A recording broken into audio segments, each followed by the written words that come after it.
Relations with Mexico were tense. A group of Texans invaded Mexico in 1842. Mexicans captured many of them. Angered that some of the captured Texans had killed Mexican soldiers, Mexican officials ordered that their troops decimate the Texans, or execute 1 of every 10 captive Texas soldier. Out of the 176 prisoners, 17 would die. Thomas J. Green, one of the captive Texans, described how the Mexicans chose their victims. The decimation took place by drawing a black or white bean from a small earthen mug. The white one signified exemption, and the black, death. 159 white beans were placed at the bottom of the mug, and 17 black ones were placed on top of them. The beans were not stirred, and had so slight a shake that it was near perfectly clear that they had not been mixed together. Soon after the fated, those who were holding the black beans were placed in a separate courtyard, where about dark they were executed. This event became known as the Black Bean episode. Sam Houston faced many challenges during his second term as president. Indian raids still threatened the frontier. The Texas dollar had lost much of its value. Texas was bankrupt, unable to pay its bills. In addition, disputes with Mexico continued. Houston had a great deal of work ahead. As vice president this time around, Houston had Edward Burleson. Houston hoped to decrease government spending. At his request, Congress fired some government workers and reduced the salaries of others. Houston also cut the size of the Texas Army.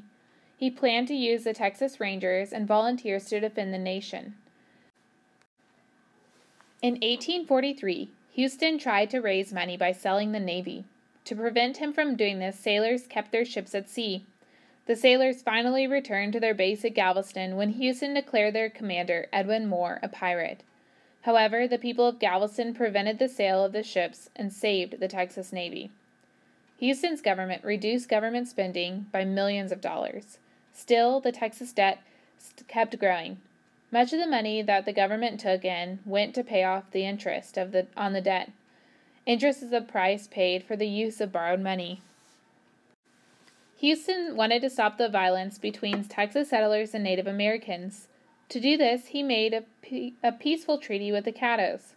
This treaty allowed them to remain on the land they had settled along the Brazos River. In return, Caddo Indians visited hostile tribes to convince them to meet with the government officials. The first of these meetings occurred in March of 1843. The two sides agreed to cease all fighting until they heard a grand council of all the Texas tribes. They planned to meet in September. Comanche and Wichita leaders refused to attend the meeting. Still, the Grand Council made a peace treaty. The next month, Houston met with the Comanches and convinced them to sign.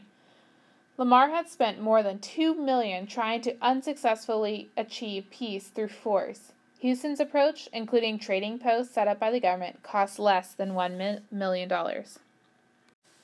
Santa Anna had regained power in Mexico. He hoped to retake or harass Texas. He knew that Texas had no standing troops, so it was an easy target. It was not long before the Mexican troops attacked. In March of 1842, Santa Anna sent troops into Texas. The Mexicans captured Victoria, Goliad, and San Antonio. A Texas militia reached San Antonio a few days later. By that time, however, the Mexicans were gone. The attack worried Houston. He feared that the Mexicans could capture Austin. He ordered Texas Rangers to move the archives from Austin to Houston. Archives are a collection of important public documents, such as constitutions or other public records. This action alarmed the people of Austin. They thought that Houston wanted to return the capital to the city named after him. They resisted the move of the archives. They fired cannons at the Rangers, who tried to move the archives. This conflict was called the Archives War, ended with the archives staying in Austin. Here we have Texas settlers shooting against their own government. Houston was right to worry that the Mexicans would return. Mexican troops soon struck again. They captured San Antonio. They wanted to prove that Texas could not control the territory all the way to the Rio Grande. Texas volunteers gathered at nearby Salado Creek. Mexican troops outnumbered the Texans by about 800 men. The Texas force was not strong enough to attack, so instead they planned to lure the Mexicans into a trap. A group of Texans hid near Salado Creek. Then a few of them rode their horses to San Antonio and dared the Mexicans to come out and fight. The plan worked. The Mexicans chased them and rode into an open field. The Texans drove out the Mexicans and were victorious at the Battle of Salado Creek. Only one Texan died in the fight. Yet other Texans were not as lucky that day. Nearby, a group of 50 Texans from LaGrange had come up to help fight the Mexicans. Captain Nicholas Dawson led the group. Before Dawson's men reached the battlefield, Mexican troops surrounded them and opened fire. Although Dawson surrendered, Mexicans kept shooting. And that battle was known as Dawson's Massacre. The Mexicans killed most of the Texans, and they imprisoned most of the survivors. Texans craved revenge on Mexico. They urged Houston to attack. Houston was cautious, however, because he did not want to attack Mexico unless he knew he could win. Houston sent General Alexander Somerville to make sure that the Mexican army had left Texas. Somerville's men took to Laredo, which had been in Mexican hands. Houston had told Somerville to invade Mexico only if they could beat the Mexicans. Somerville thought the invasion would fail. He could also not prevent his troops from looting and rioting in Laredo. As a result, he ordered his troops to withdraw to Gonzales. About 300 of Somerville's men refused to go home. Instead, they chose William Fisher as their leader and entered Mexico. They attacked the town of Mir. Fisher's scouts told him that there was a large Mexican force in the area. Unwisely, he attacked anyway. The Texans fought bravely, yet they were low on water, food, and gunpowder. Finally, the Texans surrendered.